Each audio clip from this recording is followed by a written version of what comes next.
이재명 대통령의 취임 100일을 맞는 기자회견에 대해서 간단히 입장을 말씀드리겠습니다. 저는 이재명 대통령의 취임 100일을 이렇게 평가합니다. 헌법 제1조 1항에 규정된 민주공화국을 민주당 공화국으로 만드는 시간이었다. 회복의 100일이 아니라 파괴의 100일이었다. 그리고 지금 100일이 지난 오늘 보여지는 현상은 삼권 분립이 아니라 삼통 분립이다. 삼권 분립의 시대가 아니라 삼통 분립의 시대를 열었다. 지금 세간에는 용산 대통령 이재명, 여의도 대통령 정청래, 그리고 충정로 대통령 김어준, 이런 말들이 돌고 있습니다. 원내대표의 말을 당대표가 뒤집고 당대표는 결국 누군가에 의해서 조종되고 있는 게 아닌가 하는 합리적인 의심들을 하고 있습니다. 입법, 행정, 사법을 다 장악한 듯하지만 결국 보이는 한 명의 대통령과 보이지 않는 두 명의 대통령, 세 명의 대통령에 의해서 권력이 나누어지고 있는 삼통 분립의 시대를 열었다고 저는 생각합니다. 그리고 이재명 정권은 반사 정권이다.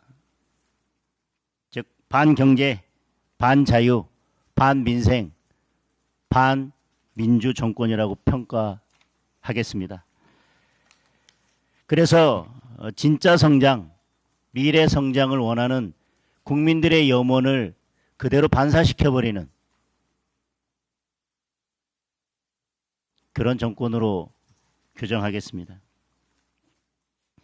굳이 반경제에 대해서는 굳이 말씀드리지 않아도 될 것 같습니다.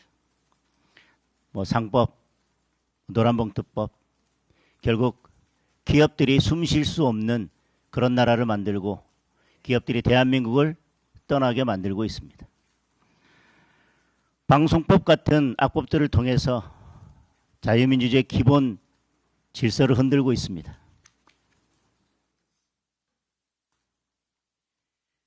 국가부채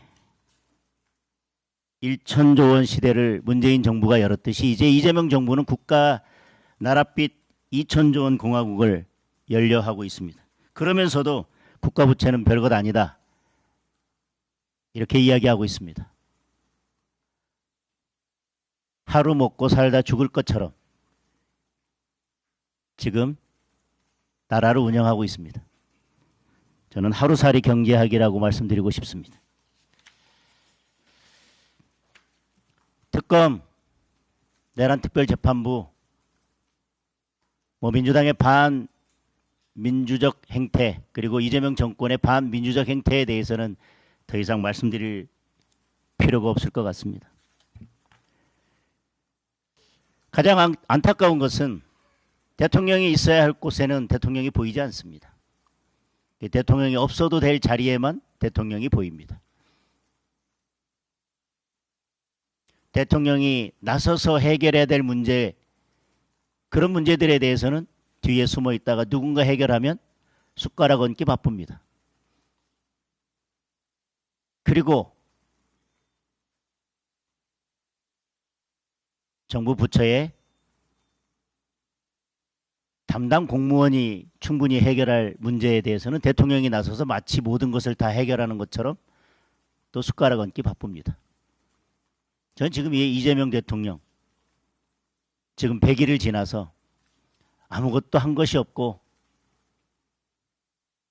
사실상 손에 잡히는 것이 없는데도 불구하고 마치 무엇인가 있는 것처럼 또 밥상 차려놓고 숟가락 얹기 바쁜 숟가락 대통령을 우리는 취임 100일 만에 맞이하고 있습니다.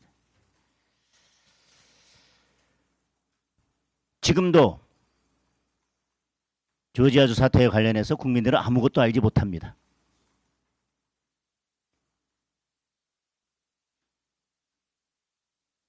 관세 협상에서 어떤 일이 있었는지 우리는 알지 못하지만 돌아오자마자 반도체에 대한 규제 강화 소식을 들었습니다.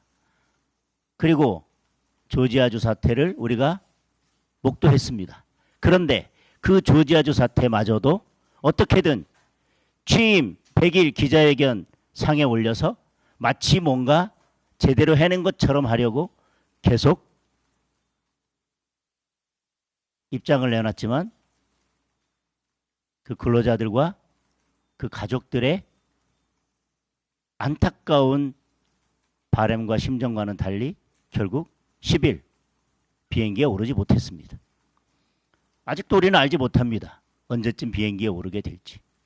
그리고 그것이 자진 출국인지 추방인지에 대해서도 우리는 알지 못합니다.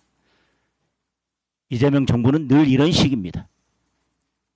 없는 것을 있는 것처럼, 있는 것은 크게 부풀려서, 그리고 불리한 것은 없는 것처럼, 불리한 것이 보이려고 하면 보일 듯 말 듯 안개처럼 흐리기에 바쁩니다. 우리가 본 100일 국민들께서 묻습니다. 도대체 무엇을 했는지, 미국에서 무엇을 받아왔는지, 그리고 코스피 5천은 어디로 갔는지, 그리고 지금 기업들은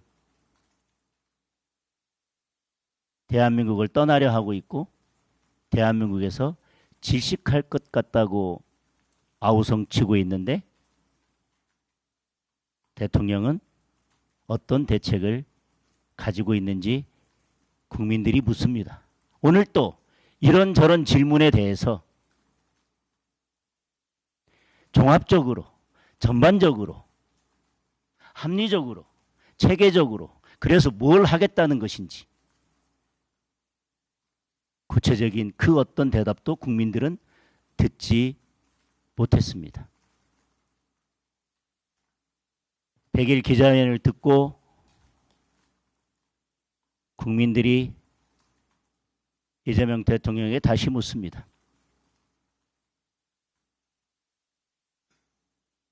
대통령답게 앞에 나와서 모든 것을 국민들께 소상히 밝히라고 국민들께서 묻고 요구하고 계십니다. 이상입니다. 질문에 대한 답변을 드리도록 하겠습니다. 네. 네.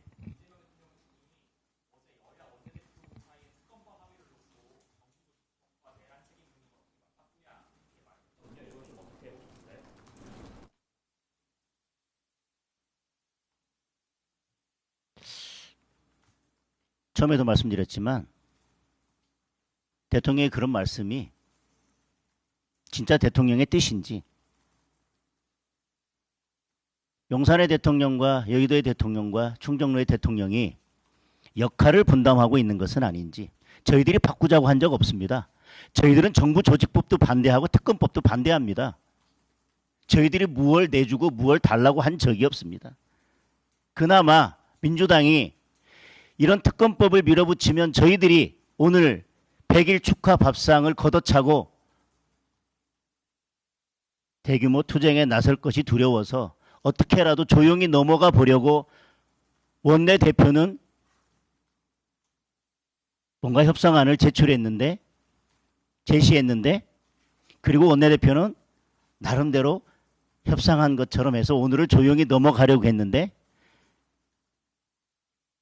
여의도 대통령과 충정로 대통령이 틀어서 지금 이 상황이 온 것뿐입니다. 저희들도 무엇을 주고받을 생각이 없습니다. 저희들은 특검법이 어떻게 수정되든 이 특검법에 대해서는 반대입니다. 그리고 지금의 정부 조직법 너무나 많은 문제점들이 있기 때문에 그게 해소되지 않는다면 저희들은 이 정부 조직법에 반대입니다.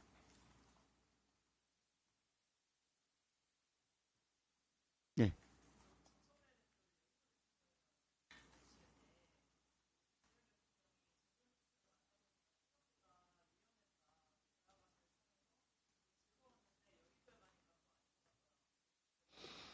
제가 거기서 드린 말씀과 달라진 것이 무엇이 있습니까? 저는 분명히 특검법에 대한 것, 내란 특별재판부에 대한 입장, 그리고 교육부 장관 후보자에 대한 입장들을 다 말씀드렸고, 적어도 협치를 할 마음이 있고, 그리고 그것이 야당 대표를 불러다 손잡는 사진 하나 찍고 그것을 지지자들과, 그리고 야당 탄압으로 의혹의 눈초리를 보내고 있는 국제사회에 그 사진 한 장을 보내기 위해서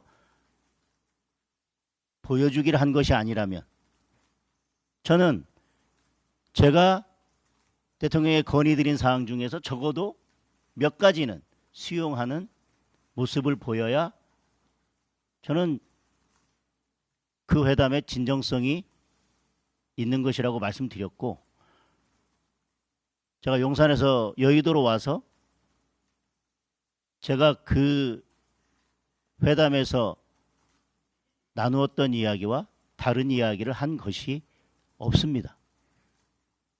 무엇이 달라졌다는 것인지 저는 오히려 묻겠습니다. 회담에서는 무언가 야당과 협치를 하고 여당에게 많이 가졌으니 그래도 양보하고 협치를 하라고 했던 대통령은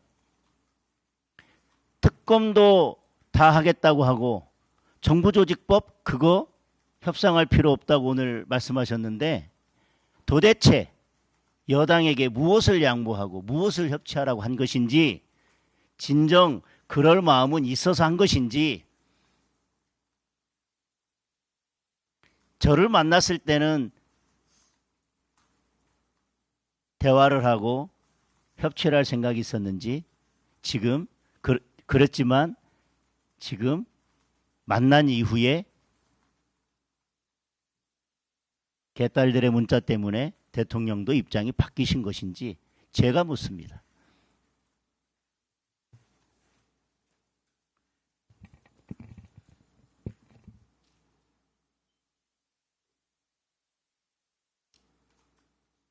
됐을까요? 예. 점심 식사 맛있게 하십시오.